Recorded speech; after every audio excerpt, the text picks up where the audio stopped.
Kepala Kantor Komunikasi Kepresidenan Hasan Nasbi menyebutkan, Presiden RI Prabowo Subianto dan Presiden Prancis Emmanuel Macron akan naik ke atas Candi Borobudur, Magelang, Jawa Tengah, dengan menggunakan stairlift. Hasan menekankan, waktu kunjungan Prabowo dan Macron terbatas sehingga harus ada fasilitas yang memudahkan keduanya naik ke Candi Borobudur. Jadi Presiden Prancis tentu dalam kunjungan kenegaraan waktunya terbatas. Bukan kayak kita kalau liburan ke Borobudur seharian di situ. Waktunya ketat, waktunya terbatas, sehingga juga disiapkan fasilitas untuk memudahkannya agar bisa menapaki setiap tingkat yang ada di Borobudur, ujar Hasan di kantornya, Jakarta Pusat, Senin, 26 Mei 2025. Dijelaskan Hasan, pemerintah menyiapkan ramp, jadi semacam jalan setapak yang tidak pakai tangga untuk sampai level 4. Kemudian juga menyiapkan stairlift. Stairlift itu kalau di rumah-rumah biasanya dipasang di pinggiran tangga untuk bawa orang untuk naik ke lantai berikutnya.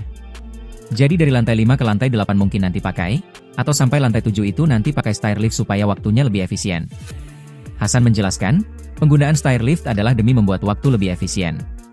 Lagi pula, kata dia, menaiki tangga ke atas Candi Borobudur pasti membuat keringat mengucur. Sementara itu, Hasan menyebut pembangunan stairlift ini dibangun dengan pengawasan dari Kementerian Kebudayaan.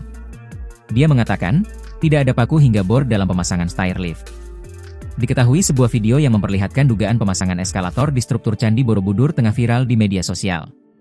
Sementara itu, akses wisatawan ke zona I Kompleks Candi ditutup hingga Kamis, 29 Mei 2025. Video tersebut telah muncul di banyak platform seperti Instagram dan X.